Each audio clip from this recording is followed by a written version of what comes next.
Apakah iblis pernah menyesal? Pernah. Iblis pernah menyesal. Di zaman Nabi Musa, ketuane iblis itu sowani oleh Nabi Musa. Ya Nabi Allah, ono apa iblis? Sampai niku rak nabi apian, nabi sing terkenal, nabi sing pilihan. Sampai niku iso ngomong ning Allah langsung. Wa kallamallahu Musa taklima. Mbok ya aku iki ditulungi. Mosok kok gara-gara dosa siji kuwi Gusti Allah gak nyepuro aku. Jalukno sepuro, muga-muga lewat sampean dosaku disepuro karo Allah. Nabi Musa kasihan. Ya iblis tak jalukno sepuro beres musuh aku wis. Musuh Nabi Musa apa? Beres. Orang-orang yang melakukan keburukan itu dibalas dengan sepadan. Kalau balasan pahala kebaikan niku dicatat kalih Allah. Manja abil hasanati falahu asyru amsalihha. Jadi orang yang melakukan satu kebaikan dilipat gandakan 10. Ada yang dilipat gandakan 70, ada yang dilipat gandakan sampai 700. Tapi bagaimana dengan keburukan? Itu hanya Allah yang tahu. Namun Gusti Allah ingkang pirsa sak pira setimpale keburukan. Tapi sing jelas terus dikai wa tarhaquhum dzillah. Dan orang-orang yang melakukan keburukan bagi mereka hina, kehinaan. Jadi wong lakoni elek iku mesti ino. Contohnya ngeten nggih. Jadi siapa yang melakukan cara elek ini bimakna napa nek cara jenengan? Keburukan iki bimakna apa? Kelakuan apa? Sayiat ini bimakna dua. Satu kekufuran, mboten percaya Allah. Sing nomor loro kemaksiatan, mendurhakai Gusti Allah. Jadi tidak menurut perintah Allah. Jadi kufur karo maksiat. Jadi orang-orang yang tidak nurut sama perintahnya Allah, melanggar perintahnya Allah, itu hina. Dan sudah dipastikan apa? Hina. Contohnya ini, sampai nggoncekno bojone dhewe, iku tenang napa mboten? Tenang, ibaratnya numpak motor wis ana ning surate. Nggoncekno bojone wong. Yes, padha karo gak eneng apa? Surate. Lah, siapa yang pertama kali makhluk? Allah menciptakan semua makhluk itu mulia. Pertama Allah menciptakan malaikat terbuat dari nur mulia. Dan selamanya malaikat taat. Kemudian Allah menciptakan dari api jin, iblis. Abaljan itu jenenge iblis. Lah, ini diciptakan oleh Allah dalam segala ketaatannya. Kemudian ketika iblis ini durhaka kepada Allah, durhakanya iblis yaitu ketika apa? Disuruh sujud kepada Nabi Adam, dia tidak mau karena kesombongannya. Akhirnya apa? Karena maksiat inilah, melanggar perintahnya Allah ini, iblis dihinakan ila yaumil kiamah. Nah wae. Wah, akhirnya terus iblis itu iblis itu gak ndek dosa kufur loh, Kak. Iblis itu menyembah Allah, artinya iblis itu gak pernah menyembah selain Allah. Ijek gendeng wong-wong padha nyembah wit-witan, nyembah Fir'aun, ijek pintu wong-wong iku iblis itu gak pernah punya dosa menyekutukan Allah. Dosane iblis itu apa? Sombong. Jadi melawan perintah Gusti Allah. Apakah iblis pernah menyesal? Pernah. Iblis pernah menyesal. Di zaman Nabi Musa, ketuane iblis itu sowani oleh Nabi Musa. Ya Nabi Allah, ono apa iblis? Sampai niku rak nabi apian, nabi sing terkenal masuk ning gone ulul azmi, nabi sing pilihan. Sampai niku iso ngomong ning Allah langsung. Wa kallamallahu Musa taklima. Mbok ya aku iki ditulungi. Mosok kok gara-gara dosa siji kuwi Gusti Allah gak nyepuro aku. Jalukno sepuro, muga-muga lewat sampean dosaku disepuro karo Allah. Nabi Musa kasihan. Ya iblis tak jalukno sepuro beres musuh aku wis. Musuh Nabi Musa apa? Beres. Nabi Musa munajat kepada Allah, memintakan ampun kepada iblis. Ya Allah, iblis telah menghadapku dan iblis memintakan aku untuk memintakan kepadamu ya Allah mengampuni dosa dan kesalahan iblis.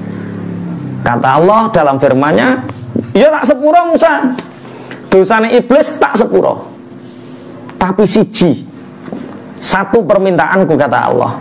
Apa ya Rabb? Suruh iblis bersujud hormat sujud di depan makam Nabi Adam. Jadi permintaannya apa? Kongkon sujud sungkem di depan makam Nabi Adam. Jere iblis, zaman urip aku mau kok kongkon sujud, kok wayah mati kongkon nyudut kuburane. Marah iblis. Nabi Musa geleng-geleng, lah ngene kok njaluk di sepuro gile. Terus dia ya apian Nabi Musa. Hei Musa, tidak mungkin aku sendirian sebagai makhluk yang dimurkai Allah. Lah terus aku akan mengajak manusia untuk meniru jejakku. Meniru jejak siapa? Iblis. Ben apa? Ben dimurkai Allah, masuk dalam kehinaan. Akhirnya Nabi Musa tanya sama iblis, hai iblis, apa keadaan yang membuat engkau bisa masuk ke dalam tubuh manusia? Dan apa yang membuat keadaan apa yang bisa membuat manusia berwatak seperti engkau?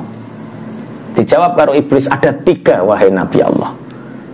Dalam 3 keadaan ini manusia sangat mirip sepertiku kelakuannya, sehingga dia akan masuk jurang kehinaan. Nanti diling-iling tenan perkara telu iki. Siji, ketika manusia dalam keadaan marah. Sehebat apapun orang, pangkatnya tinggi, jabatannya tinggi, tapi sekali dia marah-marah, ketok kaya cahanon, dia akan hina, rendah. Dalam keadaan apa? Marah. Ini hadis-hadis tentang marah, la taghdab walakal jannah, enggak budi apal kabeh. La taghdab walakal jannah, kamu jangan marah, bagimu adalah surga. Jadi ketika orang marah, kata iblis, itu matanya itu seperti mataku. Jadi wong nek serangan rupane matanya piye? Abang. Kekuatan ototnya itu seperti kekuatan ototku. Wong nek marah piye? Iya kuat, perengkosan, menggeh sing mengi kebacut mati barang. Perkara jantung lemah, serengannya mati. Oke. Pertama, keadaan yang membuat orang seperti yang mudah tergoda oleh iblis, yaitu ketika dalam keadaan apa? Marah. Maka apa sarannya ketika orang marah? Marah itu dari setan, dan setan itu terbuat dari api. Maka untuk mengalahkan api harus dengan apa? Air. Berarti apa yang dilakukan? Wah, wis pinter kabeh rasa diulang. Ini cepat ambil air wudhu, atau wah dah wudhu cek muring-muring adus menisan. Jenabat wis sak karepmu lah. Wis pokoke adus. Pokoknya setan itu bisa dikalahkan dengan cara seperti itu. Air. Yang kedua, keadaan yang mudah sekali terperdaya oleh iblis dan masuk dalam kehinaan adalah ketika peperangan. Ketika peperangan, orang yang sudah benar berjuang berjihad di jalan Allah tiba-tiba teringat anak istrinya. Iblis itu ngeriyuk terus pikiran supaya lho iling anakmu, kowe nek mati anakmu yatim, kowe nek mati bojomu dirabi wong, seperti itu. Sehingga banyak orang lari dari gelanggang peperangan karena terpedaya oleh iblis. Sehingga termasuk salah satu dosa besar adalah ketika lari dari medan perang. Yang kedua. Yang ketiga adalah orang punya perilaku seperti aku, tidak bisa mengendalikan, kata iblis, yaitu ketika ada seorang laki-laki dan perempuan sedang menyendiri, berkholwat. Nah, iku wis plek seperti iblis. Jadi ketika ada seorang laki-laki dengan perempuan sedang berkholwat, sedang menyendiri, maka kelakuan orang itu dijamin seperti iblis. Ada yang sudah praktek? Itu kelakuannya kayak iblis wis kuwi. Jadi ketika seorang laki-laki berkholwat menyendiri dengan wanita yang bukan mahramnya, yang halal dinikah, nah itu wis 3 perkara ini. Cuma Nabi Musa, apakah engkau bisa dikalahkan? Dan bagaimana kamu bisa Akhirnya iblis nerangno. Jadi ya barokah Nabi Musa ndongakno terus dikai tip-tip cara mengalahkan setan. Tipe sampai 3 hal ini dikendalikan. 1, kendalikan saat sedang marah. 2, kita sikoh ketika dalam peperangan. 3, jangan sekali-kali berkholwat. Maka kamu bisa mengalahkan embrio iblis yang ada di dalam tubuh manusia. Tapi ciri iblis yang ini, tapi Nabi Musa apa? Aku itu punya pintu agar pintu ini dimasuki. Jadi manusia itu punya celah agar dimasuki iblis. Lah, celahnya ini namanya pintu masuknya iblis ke dalam manusia. Apa yang menyebabkan kamu begitu mudah mengajak manusia dalam kehinaan? 1, yaitu menakuti mereka dengan kemiskinan. Asyaitonu ya'idukumul faqra wa ya'murukum bil fahsya. Setan menakut-nakuti kalian dengan rasa miskin. Kalau kamu dagang bener, miskin. Kalau kamu jadi pejabat bener, miskin. Kalau kamu jadi kiai bener, miskin. Kalau kamu jadi orang bener, miskin. Jadi didendeni terus. Nah ini celahnya. Ketika orang takut miskin, wah itu setan sudah masuk. Sehingga para koruptor yang kemarin makan uang bansos kemarin itu orang yang takut miskin, orang takut mati itu. Takut miskin padahal wis sugih. Umpama digawa ning mayang kawes ini sugih dhewe ya ta. Iya, tapi rasa takut itu kok aku gak korupsi, gak miskin. Sampai yang suami istri sepakat korupsi dana bantuan sosial Covid. Suami istri. Nah, ngono ki kira ya padha wedi mlarate to. Iya. Tapi ketika melakukan apa yang terjadi? Dia masuk watar hakuhum dzillah. Mereka masuk dalam kehinaan. Jadi yang pertama, pintu masuknya iblis ke dalam manusia yaitu karena manusia punya rasa takut miskin. Maka kita nggak usah takut miskin. Tapi terus ojo terus ini lebih baik miskin tapi punya harga diri. Kok yo miskin tenang sampean. Iya.